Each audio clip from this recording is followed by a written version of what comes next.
Well, hi, everybody. Welcome to Afterburner. I'm Bill Whittle. Well, so far, millions of Americans have received their insurance cancellation notices. Here's mine. Our insurance has been canceled because it does not comply with the mandates of the Affordable Care and Patient Protection Act, formerly known as Obamacare, but soon to be called Pelosi Care or Sebelius Care or, don't look at me, I didn't do it care.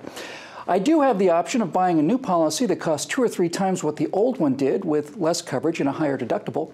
I have to pay the extra money, and so do you, or so we will soon, so that I can have free mammograms, and especially so that we can help pay for Cornell and Georgetown University graduate and attorney Sandra Fluck, who, as we know, is not able to afford $30 per month for birth control pills.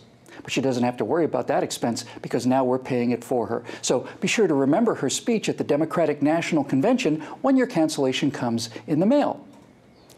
And it will come, of course, because individual insurance buyers like me are just the tip of the iceberg when the employer mandate kicks in. Estimates are that from 60 to 80% of companies currently providing health insurance to their employees will cancel those policies as well. So there's just one question here.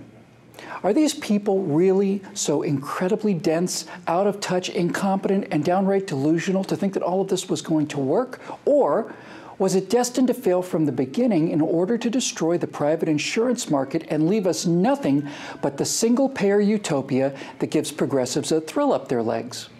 Well, I don't know. When I weigh the question of whether the Obama, Reid, Pelosi troika is either evil or stupid, the only answer I can reliably come up with is yes.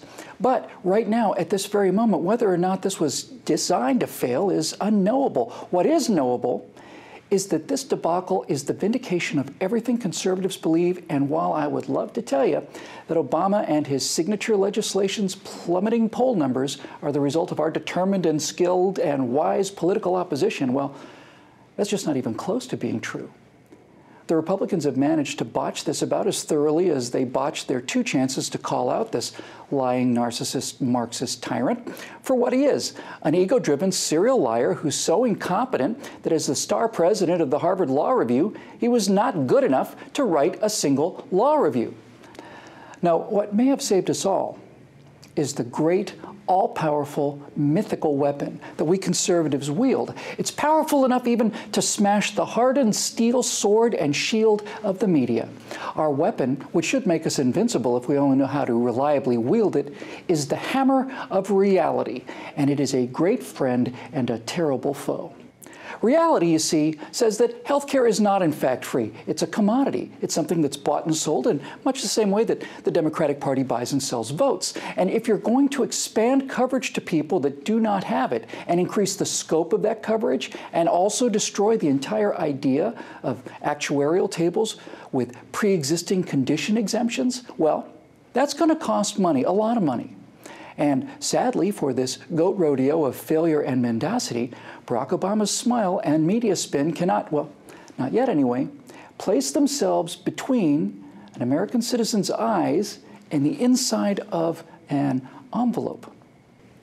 For the first time in 5 years, people are having to face the reality of what these people have been lying about in order to sell it. It tastes awful, it doesn't make your hair grow, and the little carriage with the snake oil banner has left town in the middle of the night. So let me just close with a message to our progressive friends who say that this is all a lot of hoopla over a minor computer glitch that'll be worked out real soon. It took the smartest people in Washington longer to prepare this website than it took the United States of America to win World War II, and it still isn't working. Think about that. If you can't spend $600 million and 3.5 years on a website without making it the greatest tech disaster in history, what makes you think we want to trust you people with our daughter's kidney transplant? If through cronyism, graft, and incompetence, you hand over something this important to web developers with a history of failure but close political ties to Obama insiders, and you cannot even do something as simple as set up an online shopping cart, what on earth makes you think you can run 1/6 of the biggest economy in the world, and upon which every single American life will ultimately depend? Bam. You hear it? Bam. It's coming. Reality has reared its beautiful, ugly head, and those of us who have been its champion stand here serenely, listening to the music of the beginning of the end of this great national nightmare.